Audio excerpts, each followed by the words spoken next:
আজ আমাদের ভিডিওর টপিক হচ্ছে জেনার ডায়োড এবং রেকটিফায়ার ডায়োড কি। জেনার ডায়োড এবং রেকটিফায়ার ডায়োড কোন কোন সার্কিটে ব্যবহার করা হয় এবং জেনার ডায়োড এবং রেকটিফায়ার ডায়োডের মধ্যে যে ডিফারেন্সটা আছে, কী ডিফারেন্স আছে সেটা নিয়ে যে পুরো ভিডিওতে আলোচনা করেছি, তাই ভিডিওটি পুরো শেষ অবধি দেখুন।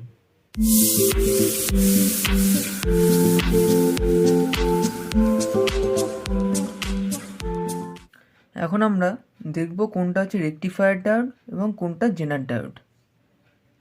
এখানে যে ব্ল্যাক কালারের যে ডায়োডগুলি আছে এইগুলি হচ্ছে আপনার রেকটিফায়ার ডায়োড বলা হয়, বা এগুলিকে পিএন জাংশন ডায়োডও বলা হয়। এই ডায়োডগুলির কাজ যদি খুব সোজাভাবে বলা হয় তাহলে বলা হতে পারে যে এই যে ডায়োডগুলি আছে এই ডায়োডগুলিতে কারেন্ট একদিকে ফ্লো করে, রিভার্স সাইডে কখনো কারেন্ট ফ্লো করে না। সবসময় কারেন্ট হচ্ছে এই অ্যানোড থেকে ক্যাথোডের দিকে কারেন্ট ফ্লো করে, পজিটিভ থেকে নেগেটিভের দিকে। আপনি যখন ব্যাটারির পজিটিভটি এই ডায়োডের পজিটিভে এবং ব্যাটারির নেগেটিভটি ডায়োডের নেগেটিভে কানেক্ট করবেন, তখনই একমাত্র কারেন্ট ফ্লো করবে। যদি কখনো উল্টে যায়, ব্যাটারির নেগেটিভটি ডায়োডের পজিটিভে এবং ডায়োডের নেগেটিভটি ব্যাটারির পজিটিভে যদি কানেক্ট হয়, তাহলে সেই ক্ষেত্রে কিন্তু কারেন্ট ফ্লো করবে না। A rectifier diode is a two-lead semiconductor that allow electrical current to flow in only one direction. এবার আমরা এটি প্র্যাকটিক্যাল করে দেখব যে কী করে আমাদের সার্কিটটা কাজ করছে। প্র্যাকটিক্যাল করার জন্য নিয়ে নিচ্ছি একটি হচ্ছে ব্রেডবোর্ড, এবং এই যে এখানে ডায়োডগুলি আছে এই ডায়োডগুলি বিভিন্ন নাম্বারের রয়েছে। যেমন আমার হাতে যে ডায়োডটি আছে এটি হচ্ছে 1N5408। আচ্ছা, আরেকটা যে এই ডায়োডটি আছে সবথেকে বেশি ব্যবহার এই ডায়োডটি হয় IN4007S। এই ডায়োডগুলি দিয়ে আমরা প্র্যাকটিক্যাল করে দেখব। এই ব্রেডবোর্ডের মধ্যে আমরা একটা ডায়োড নিয়ে নেব এবং একটি ব্যাটারি এবং একটি এলইডি নিয়ে নেব, নিয়ে আমরা সার্কিটটা দেখব। এখানে আমি সার্কিটটা ব্রেডবোর্ডে বানিয়ে নিয়েছি। এবার আমরা খাতায় এঁকে দেখে নেব যে কী করে সার্কিটটা হচ্ছে। সার্কিটটা হচ্ছে অনেকটা এরকম। প্রথমে এটা হচ্ছে একটি পিএন জাংশন ডায়োড, এটা হচ্ছে ডায়োডের পজিটিভ সেকশন, এটি হচ্ছে ডায়োডের নেগেটিভ সেকশন। আর ব্যাটারির পজিটিভ সেকশন হচ্ছে এটি এবং নেগেটিভ সেকশন হচ্ছে এটি। আচ্ছা, ব্যাটারির যে পজিটিভটা ডায়োডের পজিটিভে এবং ব্যাটারির নেগেটিভটা ডায়োডের নেগেটিভে কানেকশন হয়েছে, তো তার জন্য এখান থেকে কারেন্টটা ফ্লো হবে। তো মাঝখানে যাতে আমরা বুঝতে পারি যে কারেন্টটা ফ্লো করছে কিনা, তার জন্য একটা আমরা এলইডি নিয়ে নিয়েছি, এটা হচ্ছে একটা এলইডি সিম্বল। ঠিক সার্কিটটা আমরা এখানে একটা ডায়োড নিয়েছি, ডায়োডের পজিটিভে আমরা পজিটিভ কানেক্ট করব এবং যে ডায়োডের নেগেটিভে আছে একটা এলইডি লাগিয়েছি এবং এলইডিকে সিরিজে এখানে কানেকশন করা হয়েছে। সিরিজে কানেকশন করে এবার আমরা ব্যাটারি ভোল্টেজ দিয়ে চেক করব। এখানে নিয়ে নিচ্ছি একটি হচ্ছে 9 ভোল্টের ব্যাটারি। তো 9 ভোল্টের ব্যাটারি দিয়ে যেহেতু আমরা চালাতে পারবো না, তো তার জন্য আমরা আরও কয়েকটি এলইডি এখানে ইউজ করব। এখানে আমরা আরেকটি এলইডি লাগিয়ে নিয়েছি। তো সেই সার্কিট অনুযায়ী ব্যাটারির পজিটিভটি যে ডায়োডের পজিটিভে আছে সেই ডায়োডের পজিটিভে কানেকশন করতে হবে। ব্যাটারির পজিটিভটি ডায়োডের পজিটিভে কানেকশন করলাম। আচ্ছা, এবার ব্যাটারির যে নেগেটিভটি রয়েছে এটি হচ্ছে আমরা ব্যাটারির নেগেটিভে কানেকশন করব। দেখুন লাইট কিন্তু জ্বলছে।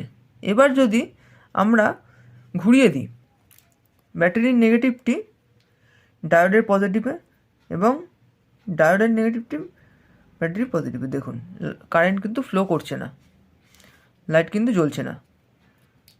আবার যদি আমরা পজিটিভটিকে পজিটিভের সাথে এবং নেগেটিভটি নেগেটিভের সাথে কানেক্ট করি, তাহলে কিন্তু এখানে কারেন্টে ফ্লো করছে। যখনই আমরা পজিটিভটিকে পজিটিভের সাথে কানেক্ট করছি এবং নেগেটিভটিকে নেগেটিভের সাথে কানেক্ট করছি, সেই ক্ষেত্রে এটা কিন্তু ফরওয়ার্ড বায়াসে কাজ করছে ডায়োডটি। আচ্ছা, এবার যদি আমরা পজিটিভটির সাথে নেগেটিভ এবং নেগেটিভের সাথে যদি পজিটিভ কানেক্ট করি, সেই ক্ষেত্রে এটা কিন্তু রিভার্স বায়াসে কাজ করছে, যার জন্য এখান থেকে যে ডায়োডটি আছে আমাদের ইলেকট্রন ফ্লো হতে দিচ্ছে না এবং কারেন্টও যার জন্য ফ্লো করছে না এখান দিয়ে। এই প্র্যাকটিক্যালটা থেকে বোঝা যাচ্ছে আমাদের যে পিএন জাংশন বা আমাদের যদি নর্মাল ডায়োড যেটা আছে, এই যে ডায়োডটি সিম্বলটা আমি এঁকেছি, তো এই যে এই ডায়োডটি আমাদের সবসময় এটা ফরওয়ার্ড বায়াসে কাজ করে, রিভার্স বায়াসে কিন্তু কখনো কাজ করে না। জেনার ডায়োড এবং যে রেকটিফায়ার ডায়োড আছে তার সিম্বলে যেমন ডিফারেন্স রয়েছে তেমনি তার ওয়ার্কিং প্রিন্সিপালও ডিফারেন্স। এবার আমরা দেখে নেব জেনার ডায়োড কাকে বলে। জেনার ডায়োড হলো Zener diode are semiconductor device that allow current to flow in both direction but specialize in current flowing in reverse. আমরা যখন জেনার ডায়োডকে অ্যানোড থেকে ক্যাথোডের দিকে কারেন্ট ফ্লো করাই সেই ক্ষেত্রে সেটা কিন্তু নর্মাল যে আমাদের সেমিকন্ডাক্টর ডায়োড আছেন বা পিএন জাংশন ডায়োড আমরা বলে থাকি সেই এই ডায়োডের মতনই কাজ করে। এবার এটির মধ্যে আমরা যদি সোজা ভাষায় বলি, যখন আমরা রিভার্স বায়াস মানে হচ্ছে এখানে লেখা আছে Zener diode also permit current to flow in the reverse direction when the Zener voltage is reached. মানে এই যে ডায়োডটি আছে এই ডায়োডটির মধ্যে একটি ভোল্টেজ লেখা আছে, যে ভোল্টেজটা যখন ব্রেকডাউন করে তারপর থেকে জেনার ভোল্টেজ বা সে ভোল্টেজটা দেওয়া স্টার্ট করে। তো সেই ক্ষেত্রে যখন আমরা দেখলাম যে ফরওয়ার্ড বায়াসে আমাদের নর্মাল ডায়োড কাজ করছে, রিভার্স বায়াসে কিন্তু আমাদের নর্মাল ডায়োড কাজ করছে না। পিএন জাংশন ডায়োডকে তৈরি করা হয়েছে রিভার্স বায়াসে কাজ করানোর জন্য।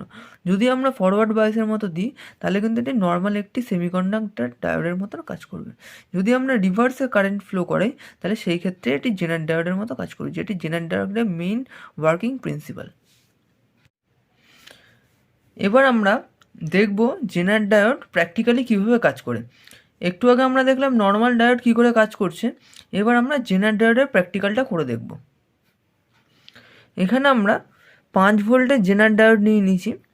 তো এই যে 5 ভোল্টের জেনার ডায়োডটা কী করে কাজ করছে, এই জেনার ডায়োডের গায়ে লেখা আছে এই জায়গাটা 5 ভোল্ট বলে।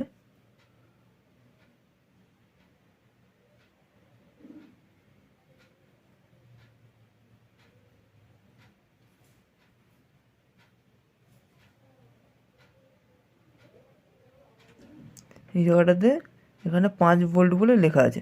তো আপনারা যখন নেবেন আপনারা জেনার ডায়োডে ভোল্টেজ বললেই আপনি পেয়ে যাবেন, অসুবিধা হবে না। তো এই জেনার ডায়োডটি হচ্ছে একটি 5 ভোল্টের জেনার ডায়োড আছে। তো এই জেনার ডায়োড দিয়ে এবার আমরা নর্মাল ডায়োডের জায়গায় এখানে জেনার ডায়োড আমরা ব্যবহার করব। প্রথমে আমরা যেমন ফরওয়ার্ড বায়াসে কানেক্ট করেছিলাম নর্মাল ডায়োড, ঠিক সেই রকমই জেনার ডায়োড আমরা দিয়ে চেক করব।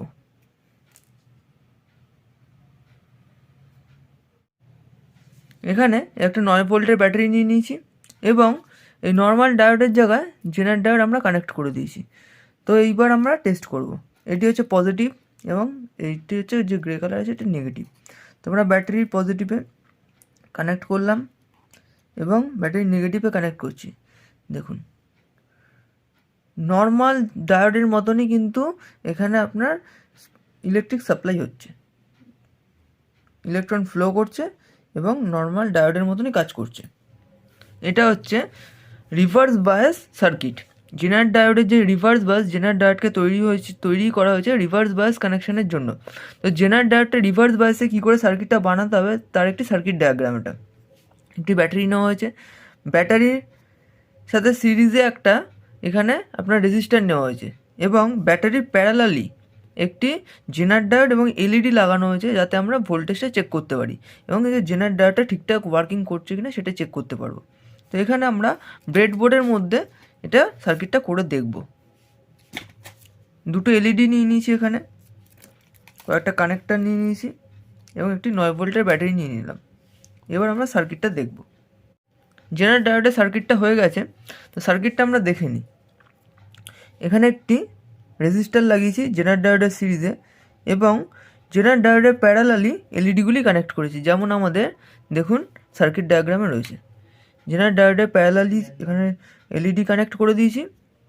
ভোল্টেজ রেগুলেটর করার জন্য নিয়ে নিয়েছি একটি পোটেনশিওমিটার। এটা হচ্ছে 100 কিলো ওহমের একটি পোটেনশিওমিটার। এটা একটা 100 কিলো ওহমের পোটেনশিয়াল মিটার এবং একটি মাল্টিমিটার নিয়ে নিয়েছি যেটা দিয়ে আমরা ভোল্টেজটা রিডিং টেস্ট করব। কানেকশানটা দেখে নিই। যে পোটেনশিওমিটার আছে এটা দু প্রান্তে যে দুটো রেড ওয়্যার আছে, এই যে দুটি রেড ওয়্যার আছে, এই দুটি রেড ওয়্যার চলে যাবে হচ্ছে ব্যাটারির পজিটিভ এবং নেগেটিভের সাথে কানেক্ট হয়ে যাবে, পজিটিভ এবং নেগেটিভের সাথে এটা কানেক্ট হয়ে যাবে।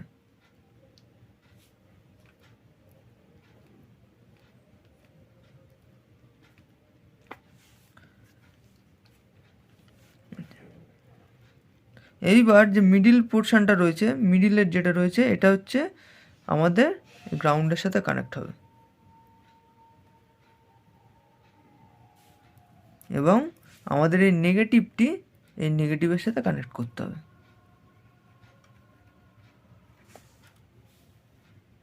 দেখুন এটা দিয়ে এই যে পোটেনশিওমিটারটা আছে এটা দিয়ে কিন্তু আমরা কন্ট্রোল করতে পারবো। পোটেনশিওমিটারটাকে আমি এখন ঘুরিয়ে ঘুরিয়ে বাড়াচ্ছি, দেখুন আস্তে আস্তে লাইটটা বাড়ছে, দেখুন আবার আস্তে আস্তে যখন আমি কমাচ্ছি গ্লোটা কিন্তু কমে যাচ্ছে। এবার আমরা মাল্টিমিটার দিয়ে টেস্ট করব যে কি করে ভোল্টেজটা বাড়ছে এবং কমছে এবং কতটা ভোল্টেজের পর থেকে এটা স্টার্ট হচ্ছে। এখানে এই যে পোটেনশিওমিটার দিয়ে আমরা ভোল্টেজটাকে আস্তে আস্তে বাড়াবো, দেখুন ভোল্টেজটা আস্তে আস্তে বাড়ছে। প্রথমে আমরা এটাকে 5 ভোল্ট অবধি নিয়ে যাব, দেখুন লাইট কিন্তু গ্লো করছে না, এটা হচ্ছে লাইট কিন্তু গ্লো করছে না। এখানে এটাকে আস্তে আস্তে যখন 5 ভোল্টের দেখুন নিয়ে যাচ্ছি, এখনও কিন্তু কোনো লাইট গ্লো করছে না, যেহেতু 5 ভোল্টের এটা জেনার ডায়োড রয়েছে। এবার যখন এটা 5 ভোল্টের কাছাকাছি চলে যাচ্ছে, দেখুন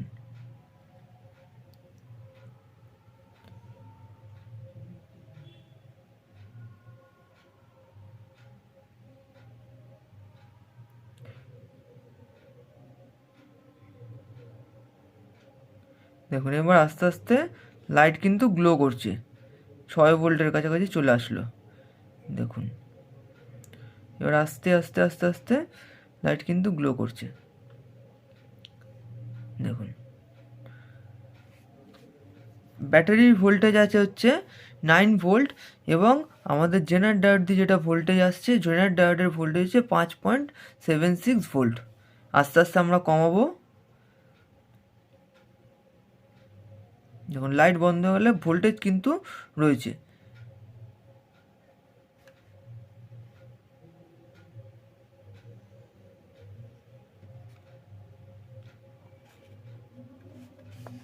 যতক্ষণ জেনার ভোল্টেজ ব্রেকডাউন হবে না ততক্ষণ কিন্তু ভোল্টেজ আপনার পাস করবে না। এখানে জেনার ভোল্টেজ 5 ভোল্টের পর ব্রেকডাউন হয়ে যাচ্ছে, যার জন্য ওখান থেকে আমরা জেনার ভোল্টেজ 5 ভোল্টই পাবো, তার বেশি কিন্তু পাবো না। জেনার ডায়োড তখন অ্যাক্টিভেট হয়ে যাচ্ছে, দেখুন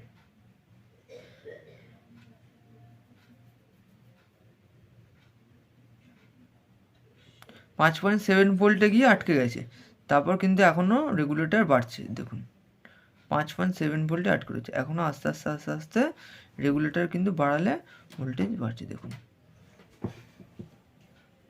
ব্যাস 5.75।